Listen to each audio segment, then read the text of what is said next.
Assalamualaikum warahmatullahi wabarakatuh. Ya, kembali lagi dengan kami kelompok 9 dalam tema kebijakan moneter dalam ekonomi Islam. Ya, di sini kami yang beranggotakan Sabrina Febri Wulandari, Milatul Munawwaroh, Muhammad Sidan Fajrunada, Khairunisa dan Pramudia Adi. Ya, yang pertama akan dijelaskan mengenai definisi kebijakan moneter dalam ekonomi Islam. Yang pertama ada definisi kebijakan moneter dalam ekonomi Islam. Kebijakan moneter merupakan suatu usaha dalam mengendalikan keadaan ekonomi makro agar dapat berjalan sesuai dengan yang diinginkan pengaturan jumlah uang yang beredar dalam perekonomian. Usaha tersebut dilakukan agar terjadi kestabilan harga dan inflasi serta terjadinya peningkatan output keseimbangan. Kebijakan moneter Islam lebih tertuju pada pemeliharaan berputarnya sumber daya ekonomi. Secara sederhana, para regulator harus memastikan tersedianya usaha-usaha ekonomi dan produk keuangan syariah yang mampu menyerap potensi investasi masyarakat.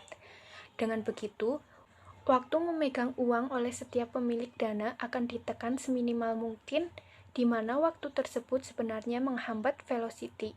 Dengan kata lain, penyediaan regulasi berupa peluang usaha, produk-produk keuangan syariah, serta ketentuan lainnya berkaitan dengan arus uang di masyarakat akan semakin meningkatkan velocity dalam perekonomian. Salah satu bentuk kebijakan moneter adalah dengan mengendalikan jumlah uang beredar agar tidak beredar dalam jumlah yang berlebihan. Apabila jumlah uang yang beredar banyak, akan menyebabkan terjadinya peningkat harga atau inflasi, yang nantinya dapat berdampak pada menurunnya daya beli masyarakat. Pengaturan jumlah uang yang beredar pada masyarakat diatur dengan cara menambah atau mengurangi jumlah uang yang beredar. Baik, saya Sabrina Febri Wulandari, NIM 19172010112. Di sini saya akan menjelaskan materi tentang fungsi dan tujuan kebijakan moneter dalam Islam. Implementasi kebijakan moneter tidak dapat dilakukan secara terpisah dari kebijakan ekonomi makro lainnya, seperti kebijakan fiskal, sektoral, dan kebijakan lainnya. Semuanya mengarah pada pencapaian tujuan akhir, yaitu kesejahteraan sosial masyarakat. Secara keseluruhan, kebijakan fiskal merupakan sesuatu kebijakan yang terkait dengan anggaran pemerintah bersama-sama dengan kebijakan moneter mempengaruhi sisi permintaan dalam perekonomian. Misalnya, pada kebijakan sektoral seperti kebijakan pada bidang pertanian, perdagangan, perindustrian, pertambangan, tenaga kerja, dan lain-lain yang mempengaruhi sisi penawaran dari perekonomian. Pembangunan ekonomi pada dasarnya berhubungan dengan setiap upaya untuk mengatasi masalah keterbatasan sumber daya.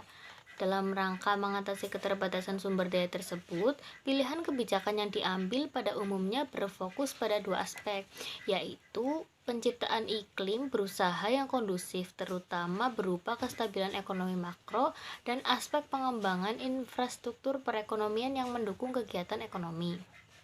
Dengan demikian, fungsi kebijakan moneter secara rinci adalah sebagai berikut.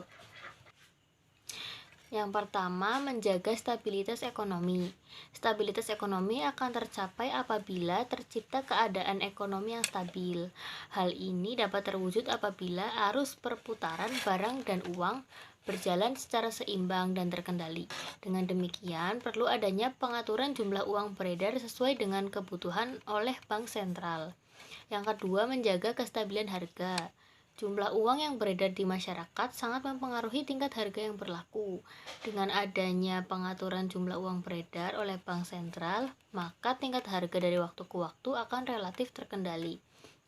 Kemudian yang ketiga, meningkatkan kesempatan kerja. Stabilitas ekonomi yang baik akan mendorong peningkatan jumlah investor untuk mengembangkan investasi-investasi baru yang akan membuka lapangan kerja baru sehingga terjadi peningkatan kesempatan kerja. Kemudian yang keempat, memperbaiki neraca perdagangan dan neraca pembayaran. Nah, melalui kebijakan moneter, pemerintah dapat mempengaruhi neraca perdagangan luar negeri menjadi surplus atau ekspor lebih besar daripada impor, atau minimal seimbang. Kemudian bentuk kebijakan ini, pemerintah melakukan devaluasi atau menurunkan nilai mata uang dalam negeri terhadap mata uang asing. Kemudian yang selanjutnya ada tujuan kebijakan moneter Islam. Yang pertama menurut Iqbal dan Han. Yang pertama, kesejahteraan ekonomi yang dengan kesempatan kerja penuh dan laju pertumbuhan yang optimal. Yang kedua, keadilan ekonomi sosial dan distribusi pendapatan dan kekayaan yang merata. Dan yang ketiga itu ada stabilitas nilai uang. Kemudian menurut Umer Capra, yang pertama, kelayakan ekonomi yang luas berlandaskan full employment dan tingkat pertumbuhan ekonomi yang optimum. Yang kedua, keadilan sosial dan ekonomi dengan pemerataan distribusi pendapatan dan kesejahteraan.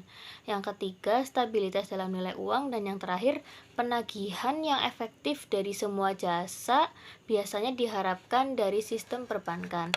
Nah, sekilas fungsi dan tujuan tersebut hampir sama ya dengan sistem kapitalis, akan tetapi apabila dikaji lebih dalam terdapat perbedaan penekanan dan komitmen, yaitu tentang nilai-nilai spiritual, keadilan, sosioekonomi, dan persaudaraan manusia. Dengan demikian, pemerintah harus menjamin berlakunya syariah dan berperan sebagai fasilitator pembangunan dan kesejahteraan manusia. Sekian, terima kasih. Ya, yang selanjutnya ada macam-macam kebijakan moneter dalam ekonomi Islam. Secara garis besar, kebijakan moneter dapat digolongkan itu menjadi dua, yakni kebijakan moneter ekspansif dan kebijakan moneter kontraktif. Yang mana kebijakan moneter ekspansif ini adalah suatu kebijakan dalam rangka menambah jumlah uang yang beredar, dan kebijakan ini dilakukan untuk mengatasi pengangguran dan meningkatkan daya beli masyarakat. Dan yang kedua itu ada kebijakan moneter kontraktif. Kebijakan moneter kontraktif itu merupakan suatu kebijakan dalam rangka mengurangi jumlah uang yang beredar. Nah, kebijakan ini itu dilakukan pada saat perekonomian mengalami inflasi. Disebut juga dengan kebijakan uang kata atau tight money policy. Dalam sebuah perekonomian Islam, permintaan terhadap uang akan lahir terutama dari motif transaksi dan tindak terjaga-jaga yang ditentukan pada umumnya oleh tingkat pendapatan uang dan distribusinya. Nah, penghapusan bunga dan kewajiban pembayaran zakat dengan laju 2,5% per tahun tidak saja akan meminimalkan permintaan spekulatif terhadap uang yang mengurangi efek suku bunga atau terkunci, tetapi juga akan memberikan stabilitas yang lebih besar lagi permintaan total terhadap uang. Hal ini akan lebih kuat oleh sejumlah faktor yang terdapat dalam macam-macam kebijakan moneter, yakni sebagai berikut. Itu ada 3. Yang pertama, aset pembawa bunga tidak akan tersedia dalam sebuah perekonomian Islam, sehingga orang yang hanya memegang dana likuid menghadapi pilihan apakah tidak mau terlibat dengan risiko dan tetap memegang uangnya dalam bentuk cash tanpa memperoleh keuntungan, atau turut berbagai risiko dan menginvestasikan uangnya pada aset bagi hasil sehingga mendapatkan keuntungan. Nah, yang kedua itu adalah peluang investasi jangka pendek dan jangka dengan berbagai tingkatan risiko akan tersedia bagi para investor tanpa memandang apakah mereka adalah mengambil risiko tinggi atau rendah. Nah, sejauh mana risiko yang dapat diperkirakan itu akan diganti dengan laju keuntungan yang diharapkan nanti. Nah, yang ketiga itu ada tidak akan ada pemegang dana yang cukup irasional untuk menyimpan sisa uangnya setelah dikurangi oleh keperluan-keperluan transaksi dan berjaga-jaga selama ini dapat menggunakan sisanya untuk yang menganggur itu untuk melakukan investasi pada sebuah aset bagi hasil untuk menggantikan paling tidak itu sebagai efek erosit ya, zakat dan inflasi. Nah, sejauh dimungkinkan itu dalam sebuah perekonomian Islam. Nah, tidak mungkin juga menegakkan sesuatu bangunan kuat tanpa adanya suatu fondasi yang kokoh. Nah, begitu pula tidak mungkin menegakkan suatu ekonomi bebas riba yang berbasis pada penyatuan atau penyerataan modal dan merealisasikan keseluruhan tujuan Islam.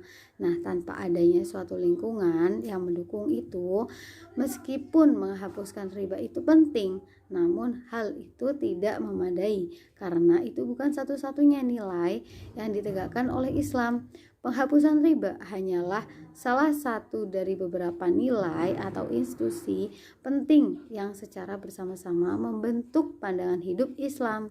Hal ini juga sangat integritas dan terjalin sedemikian rupa sehingga tak satu pun dapat dikeluarkan tanpa menyebabkan kelemahan pada sistem yang membuat kurangnya efektif. Nah, walaupun bagaimana sulitnya, namun kenyataannya itu bahwa terjadinya ketimpangan yang semakin tajam itu antar negara yang kaya itu di satu pihak dan negara-negara miskin di pihak lain. Nah, serta semakin terkurasnya sumber-sumber ekonomi yang tidak dapat diperbarui di negara-negara miskin akibat eksploitasi kapitalis. Nah, yang berlebih akan menyadarkan semua pihak bahwa sistem ekonomi kapitalis itu tidak akan dapat mengatasi masalah kemiskinan dan keadilan. Nah, itu juga ada dalam pandangan Islam sendiri dengan jelas menegaskan sebagaimana yang difirmankan juga dalam Al-Qur'an. Dan ada juga firman Allah yang pada surat Al-Baqarah ayat 177. Mungkin cukup sekian dari macam-macam kebijakan moneternya. Selanjutnya ada prinsip-prinsip kebijakan moneter dalam ekonomi Islam. Selanjutnya yaitu prinsip-prinsip kebijakan moneter dalam ekonomi Islam. Islam memiliki kebijakan moneter tersendiri yang berbeda dengan sistem ekonomi lainnya. Pada aspek tujuan Islam tidak hanya menekankan ekuilibrium antara permintaan dan penawaran uang, akan tetapi juga mengupayakan terjadinya pemerataan dengan prinsip keadilan dan persaudaraan, sehingga tercipta distribusi kekayaan dan pendapatan secara adil. Pada aspek manajemen, dengan tidak berlakunya bunga, Islam memiliki perbedaan yang besar dengan sistem konvensional dan secara tidak langsung terhindar dari dampak buruk sistem bunga spekulasi yang merupakan atau hantu. Pada sistem konvensional, aspek terbesar yang memberikan kontribusi pada krisis moneter selama ini, kalaulah tidak hilang, dapat diminimalisir penerapan profit and loss sharing pada financial intermediation dapat menciptakan perekonomian yang lebih stabil, karena dapat meminimalisasi pemanfaatan agregat money demand untuk kegiatan yang non-esensial dan non-produktif, sehingga efisiensi dan pemerataan pemanfaatan sumber daya dapat ditingkatkan dan ketidakseimbangan makroekonomi yang menyebabkan inflasi dapat dikurangi. Ya, selanjutnya ada instrumen-instrumen kebijakan. Yang pertama ada moneter. Secara prinsip tujuan kebijakan moneter Islam tidak berbeda dengan tujuan kebijakan moneter secara umum, yaitu menjaga stabilitas dari mata uang baik secara internal maupun eksternal, menciptakan instrumen keuangan yang terdiversifikasi, likuiditas, transparansi, sistem keuangan, dan mekanisme pasar yang efektif, sehingga pertumbuhan ekonomi yang diharapkan dapat tercapai. Stabilitas dalam nilai uang tidak terlepas dari tujuan ketulusan dan keterbukaan dalam berhubungan dengan manusia. Walaupun pencapaian tujuan akhirnya tidak berbeda, namun dalam pelaksananya secara prinsip berbeda dengan yang konvensional, terutama dalam pemilihan target dan instrumennya. Perbedaan yang mendasar antara kedua jenis instrumen tersebut adalah prinsip syariah tidak membolehkan adanya jaminan terhadap nilai nominal maupun return atau suku bunga. Oleh karena itu, bila dikaitkan dengan target pelaksanaan kebijakan moneter, maka secara otomatis pelaksanaan kebijakan moneter berbasis syariah tidak memungkinkan menetapkan suku bunga sebagai target atau sasaran operasionalnya. Instrumen moneter keuangan syariah adalah hukum syariah. Hampir semua instrumen moneter pelaksanaan kebijakan moneter konvensional maupun surat berharga yang menjadi underlyingnya mengandung unsur bunga. Oleh karena itu, instrumen konvensional yang mengandung unsur bunga atau Bangladesh discount rate dan open market operation tandingan sekuritas bunga yang ditetapkan di depan tidak dapat digunakan pada pelaksanaan kebijakan moneter berbasis Islam. Penghapusan sistem bunga tidak mengatur jumlah uang beredar dalam ekonomi lebih. Dan menurut Capra, mekanisme instrumen kebijakan moneter yang sesuai dengan syariah Islam harus mencakup 6 elemen, yaitu 13. 1. Target pertumbuhan M dan MO. Setiap tahun Bank Sentral harus menentukan pertumbuhan perbedaan uang M sesuai dengan sasaran ekonomi nasional. Pertumbuhan market erat dengan pertumbuhan MO, high powder money, uang dalam sirkulasi dan deposito pada Bank Sentral. Bank Sentral harus mengawas secara ketat pertumbuhan MO yang dialokasikan untuk pemerintah, bank konvensional, dan lembaga keuangan sesuai proposal yang dan yang kedua ada saham publik terhadap deposito. Atas unjuk kata uang Gelal public share of demand deposit dalam jumlah tertentu. Demand deposit bank-bank komersial maksimum 25% harus diserahkan kepada pemerintah untuk membiayai proyek-proyek suite yang menguntungkan. Cadangan wajib resmi atau statutory reverse requirement. Bank-bank komersial diharuskan memiliki cadangan wajib dalam jumlah tertentu di bank sentral. Dan yang ketiga adalah pembatasan kredit atau credit ceilings. Kebijakan menetapkan batas kredit yang boleh dilakukan oleh bank konvensional untuk memberikan jaminan bahwa penciptaan kredit sesuai dengan target moneter dan menciptakan kompetisi yang sehat antar bank konvensional. 5. Alokasi kredit yang berorientasi pada nilai. Realisasi kredit yang harus meningkatkan kesejahteraan masyarakat. Alokasi kredit mengarah pada optimasi produksi dan distribusi barang dan jasa yang diperlukan oleh sebagian besar masyarakat. Dan yang kelima, teknik lain. Teknik kualitatif dan kuantitatif di atas harus dilengkapi dengan senjata lain untuk merealisasikan sasaran yang diperlukan, termasuk diantaranya moral suasion atau himbauan moral dan literatur perbankan Islam. Dan yang keenam ada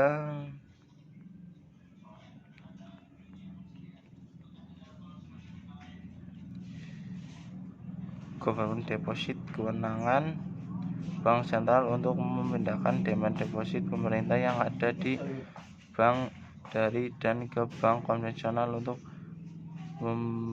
berdampak langsung pada cadangan bank-bank konvensional. Yang ketujuh ada mengatur nilai tukar mata uang asing bersama-sama bank semua pada cadangan bank-bank konvensional persetujuan tukar mata uang asing secara bersama-sama.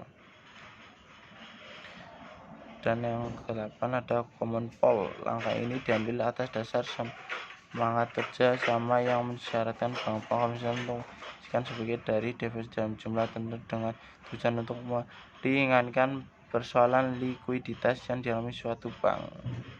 Ya,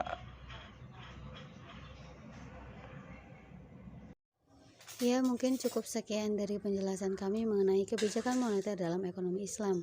Sampai berjumpa pada pertemuan kelompok 9. Terima kasih. Wassalamualaikum warahmatullahi wabarakatuh.